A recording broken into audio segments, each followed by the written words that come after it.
Hello everybody, welcome back to C&S Corvettes in beautiful sunny Sarasota, Florida. It's your Corvette buddy Lyle here to talk to you about more interesting, exciting, and hopefully helpful Corvette stuff.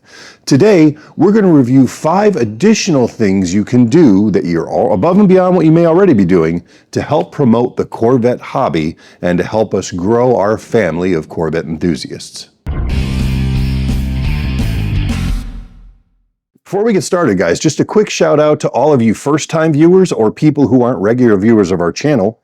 We recently hit 92,000 subscribers and we are on our way to 100,000. So if you like what we do here, or if you are already a subscriber and there are Corvette people you know who aren't subscribed, talk to them about our channel. Help us get to that 100,000 subscriber mark. That would mean a huge amount to me and it costs you nothing. Thank you.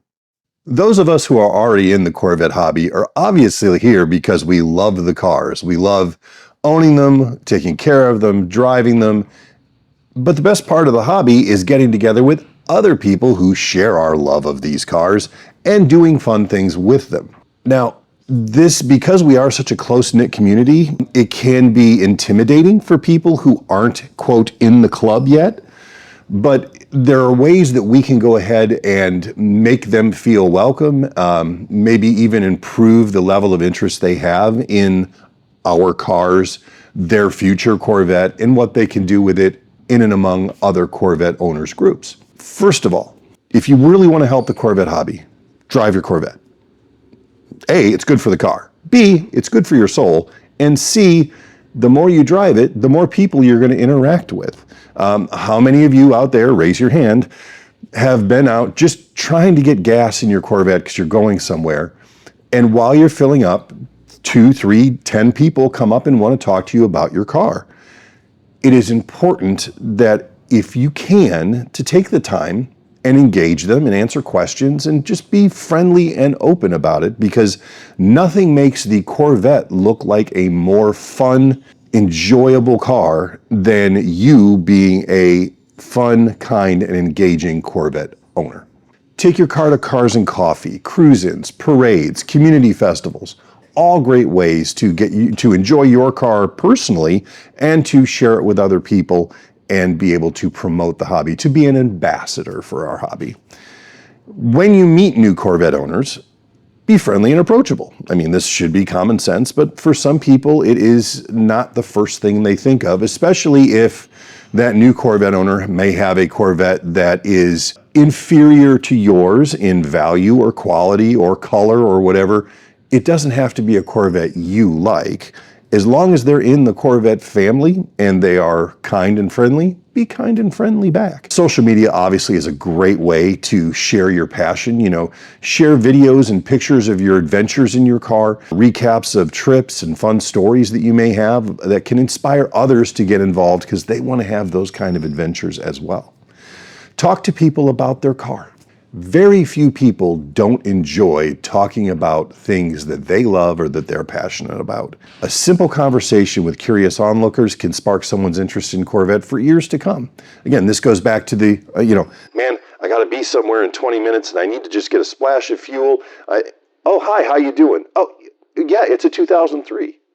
Oh, it's got a lot of miles on it. I've had this car for you. That's the conversations that really humanize and make the Corvette seem more accessible to people. The next level of this is if you don't just want to be a kind, passive Corvette owner who just is a good, ambassador for the brand, you can always get more involved and organize scenic group drives, putting together relaxed weekend cruises. Give people a reason to get their cars out, not only to enjoy the cars, but to enjoy the community. Go do a drive. Like a couple of years ago, we had an entire Corvette club come visit us out at Sebring International Raceway while Steve was out doing laps in his track car for HPDE. And the majority of those Corvette owners had never been to any racetrack, much less Sebring, and they got to experience that for the first time, and it was a lot of fun. The more memorable experiences you create with these people, the closer the bond is going to be. I have a particular note for those of you who are new to the Corvette hobby and have C8s. The C8 Corvette, because it is so dynamic and it is such an amazing car for the money that they get for it, It has brought in an entirely new group of people, younger people in many instances, who aren't necessarily familiar with Corvette etiquette. You know, they don't understand the Corvette wave. They don't understand that, you know, Corvette people stick together. If you see a Corvette on the side of the road and you're a Corvette owner, you're going to pull over and make sure they're okay. Those are things that through your influence, you can help teach them. And you C8 owners out there, talk to the people who've been in the Corvette hobby for a long time. I think you'll find that above and beyond how cool you feel and how fast that car is, there's a lot more to Corvette ownership than just having a cool car and going fast. That is why the Corvette is the icon that it is today, because of the people. So be one of those people, take good care of the hobby, and support other Corvette owners when you can. If you have other ideas on how to help grow the hobby, put them in the comments below. I'd love to hear about them. And, well, we'll talk to you soon. Have a great day.